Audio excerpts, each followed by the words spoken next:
It's Monday again and it's so cold here. Welcome to She the X News Post. Today is Monday, 22nd of June, 2026. My name is Damilola Adekunle. Let's go into the big conversation of today.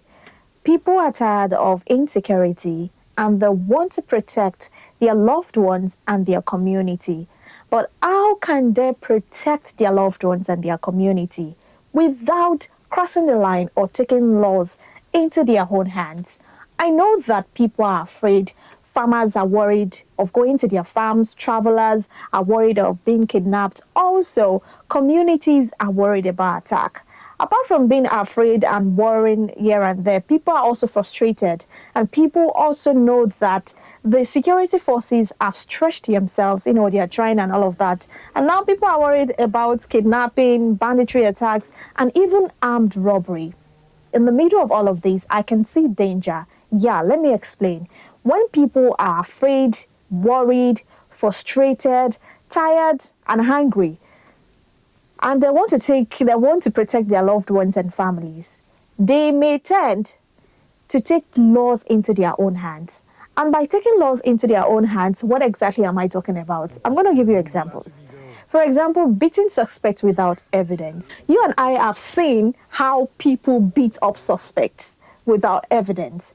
Also, revenge attacks or even attacks on strangers. You say someone new in your community, a face you've not seen before, or people coming in numbers or in groups, or maybe some certain people have a farm somewhere in between your community and you do not know, and you see this kind of person or you saw them.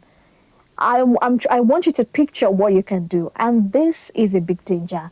And that is where the big story lies today. Fine, I'm of the opinion that community or communities should protect themselves or should be involved in security activities, because of course security officials cannot do them alone or cannot do this alone. How do you come into the picture?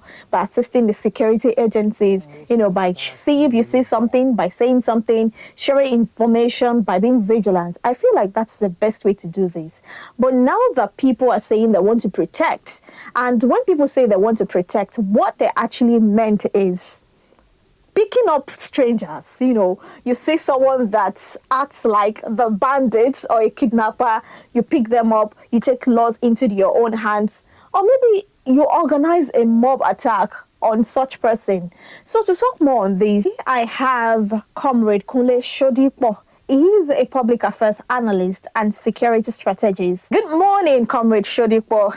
Is it cold over there? Let's look at the current security reports that indicate how communities are rising to defend themselves against bandits, kidnappers, and invaders. How best can this work for the safety of our communities without putting laws into our hands at a time when it appears that security forces cannot do the job alone? All right, good morning. It's nice to be here once again. It's a cold, raining morning, and I wish us a very nice one. Talking about self-defense, Nigerians now taking up the option of defending themselves and their territory. Of course, I'm going to say that it's not new when we're talking about countries where safeties of lives and properties and citizens, it's number one when it comes to the leadership of such a nation. When you look at countries like Japan, China, and some other Asian countries, talking even European nations, you understand that the countries give citizens priorities. They give them reasons. They allow them, the laws permit them to defend themselves, although there are limitations, and these are being taught at academic institutions from the elementary to other levels. Students are being taught how to defend themselves in case there is any security threats to their lives and properties. So denying Nigerians this opportunity has been a major concern. That is why a lot of citizens are saying probably those who are leading Nigeria are complicit in what is going on. People are beginning to say, people are sensing that probably our ruling class are the ones behind insecurity, because denying Nigerians the opportunity to defend themselves means that there is something hidden somewhere, and Nigerians are still asking questions. So for me, even in the world of football, we say the best form of defense is attack. It's in football. When you're playing the game of soccer, and you sit tight and you are not attacking, the possibility that your goalpost will be shaking is very high. So when you want to defend your territory, you must be ready to attack. And that is why Nigerians have now decided to defend themselves and against criminal elements like bandits and kidnappers and several other groups that are making lives difficult for Nigerians, taking over territories, maiming, burning houses, kidnapping, raping, and all these all over the world are crimes against humanity. So for me, it is good, it is nice, and of course, it's been known for a long time. It's a known fact that security cannot be left to security forces alone. Even if we have thousands or millions or billions of security personnel in Nigeria, they cannot do the job alone. So whether they are being overwhelmed now, it is a fact that when they are overwhelmed or when they are not overwhelmed, citizens must know how to self-defense. Citizen is the right of every citizen to defend him or herself against potential threat. It's our constitution mentions this also, although there are other areas where some of these rights are locked down. And I think our constitution needs to be more clear on this. We need to revisit this area where citizens should be allowed to defend themselves against any invading forces that threatens their lives. And of course, we know that we have seen cases of people defending themselves and they are still being arrested, they are still being jailed.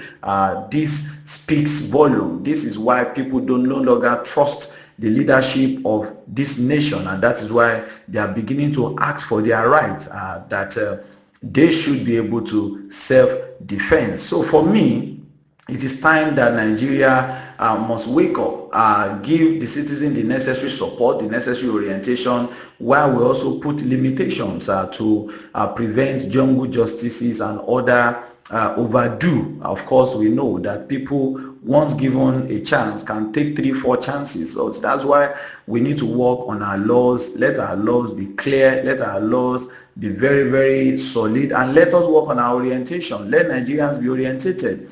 An average Nigerian does not know even know his or her rights. They collect money and vote for people they don't know because they think they are poor and they need money.